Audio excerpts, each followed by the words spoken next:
One look at a game will generally provide you with a sense as to whether or not it's bad. However, even in the case of a game that doesn't initially have my attention, I'll still give it a chance. Well, sometimes I'm known for giving the game too many chances, and that's where I find myself with Shadow Corridor, as I continue to play and hope things got better, but sadly they didn't.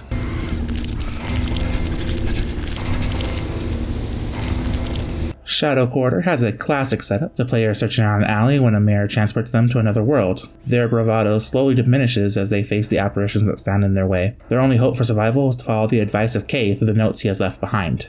These notes are scattered about and give gameplay hits, and you never have to look far to implement what you just learned. Otherwise, they don't impact the story, which is also expressed through voice cutscenes. But I had no attachment to the narrative, finding it to be a dull obligation. One cause for me constantly returning to Shadow Corridor is that everything is procedurally generated, from the maps to the placement of items. If you die, any item gathered is gone, and only the use of the in-game item known as Magatama can bring them back. Sadly, obtaining these Magatamas can be a massive effort, and you can't save them either. It creates a weird juxtaposition that I'm not used to in horror games. The resources just don't matter.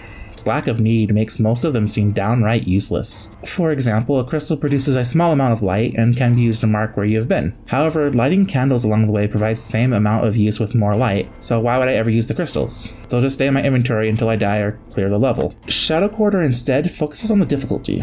The highest difficulty, Challenger, feels like somebody has booted you into a special mode where all you need to do is survive, while 5 distinct enemy types hunt you down. A single touch from them restarts the entire game. This difficulty spike is my major critique. There is no ramp up in difficulty, just an immediate spike that doesn't teach the player anything outside of a few notes. Beginner mode makes the title more akin to a typical horror game, though way too easy. Is it too much to ask for a difficulty that simply had the apparitions take a chunk of health instead of killing you outright, allowing you to learn how to avoid them without sending you back to the beginning? Another would be to introduce each type in a controlled environment, then unleash them on the player in more significant volumes. And while I'm on the topic of fixing this game, I'd love for the player character to move faster. I had checked my Joy-Cons for Jeff because the movement felt like I was underwater as sprinting felt like walking. The controls fought against me, making me question my desire to keep playing. Further, enemies could catch up quickly, forcing the player to hide to prolong the inevitable. The enemy variety is also lacking, with the likes of a Weeping Maiden, the Shrine Maiden, the Murderous Presence, and the Rampaging Beast. I had named these after their core mechanics and highlighted features. Each type has a different mechanic that you need to combat to move forward. This slight variation makes each apparition distinct from the other and allows for different strategies. However, apparitions frequently chase me into another, the new arrival catching and forcing me to reset the board before I had a chance to react.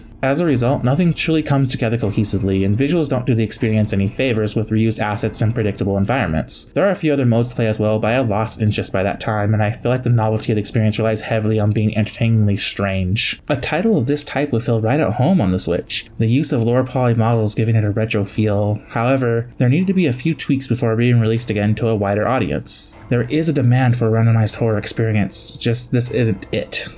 Shadow Corridor is for someone who desires a challenging experience while having no attachment to the actual experience. Lacking enemy variety, one-hit death, and hindering systems had me more afraid of the mechanics than the game itself. This horror game requires patience. Without it, you can probably sit this nightmare out. Noisy Pixel is giving Shadow Corridor a 4 out of 10. And as always, thanks so much for watching. Stop by and read the full review over on noisypixel.net. Noisy Pixel is run by a group of gamers that work hard to deliver news, reviews, previews, and more. Please subscribe to keep up with all our future content.